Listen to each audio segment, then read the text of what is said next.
महाराज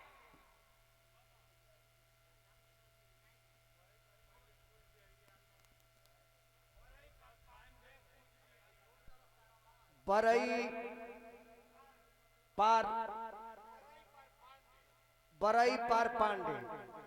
श्री सूर्य बिहारी यादव जी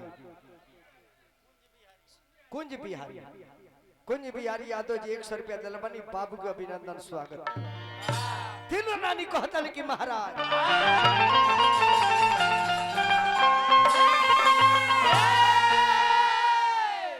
कहा रानी कल की महाराज अगर गुरु जी के बात सत्य हो गई अपना की है सोहर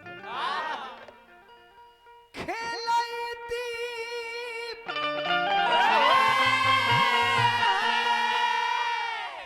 राजा जी हो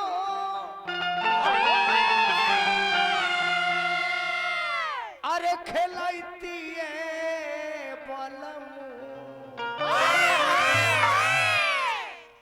होरीला होइते गोदिया में खेलैती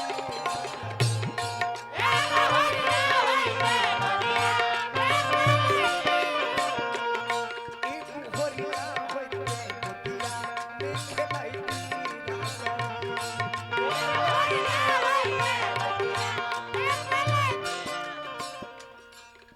खेलैती राजा जी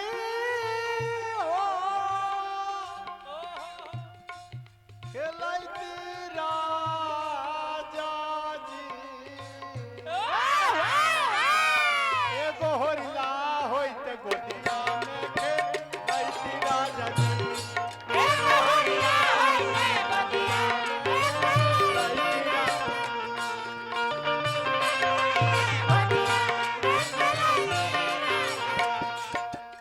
ए महाराज 5 वर्ष की बबुआ होइते पढ़े के भेजवैती सैया पढ़े के भेजवैती 5 वर्ष के बबुआ होइते पढ़े के भेजवैती 5 वर्ष की बबुआ होइते पढ़े के भेजवैती सैया पढ़े के भेजवैती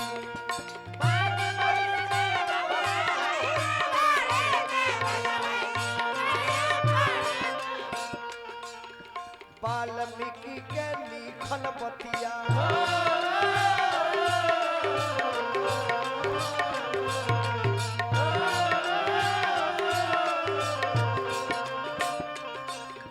वाल्मीकि के लिखल बतिया आरे बबुआ से पढ़वैती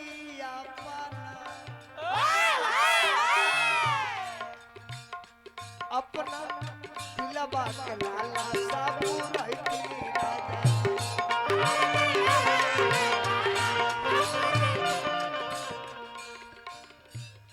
अरे हमार मास्टर साहब हमारा के सम्मानित करवनी भैया जी पंकज बाबू रुपया देके अब भवनी बाबूजी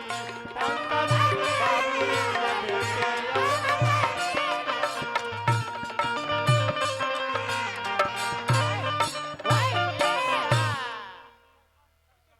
हमारे के नाम बाबा के तब हम खुश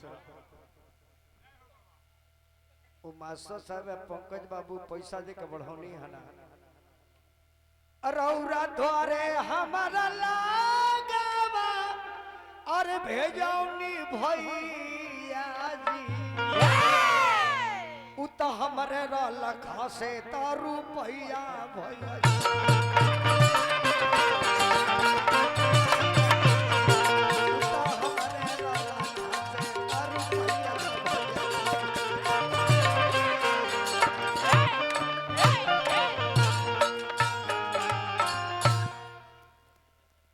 मास्टर साहेब दोनों आदमी के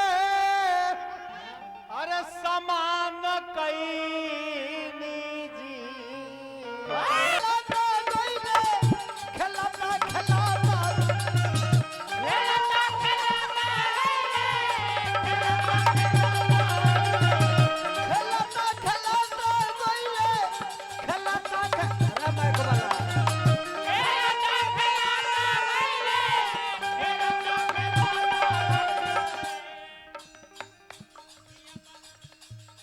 अपना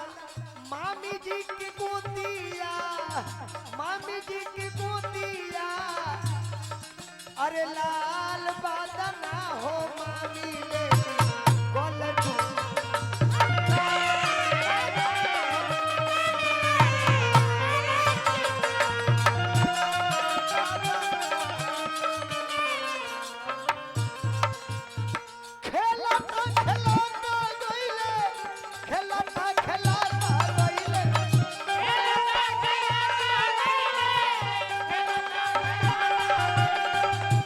अपना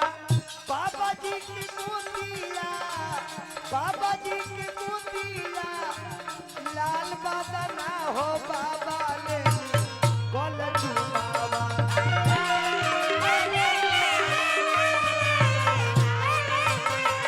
अरे लाल बादना हो बाबा ले गोल चुमावा।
अपना मामा जी की गोतिया, मामा जी की गोतिया, लाल बादना हो मामा ले गोल चुमावा,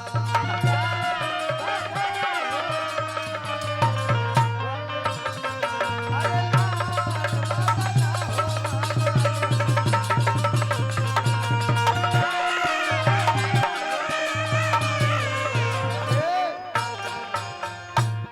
बहुत बहुत पुरस्कार मास्टर साहब के द्वारा ये साउंड के डांटा धो बूढ़ा में लगई है बेरा पर पवन बुझाते नहीं दी तो चाचा हंसत रह हमार पवन भाई पवन बाबू, लेकिन दिलदार बानी पवन बाबू। फिर एक कान पे दिल बन सरपंच साहब अच्छा एक सद दी इनकर मुंहवे बन कर दियौरी दे दी ला उह दे दी जवाब न जुरेला। अब जान जाए जे गुरुजी के लगे जाके दुख बोले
भैया लोगन के तरफ से हजारों हजार सने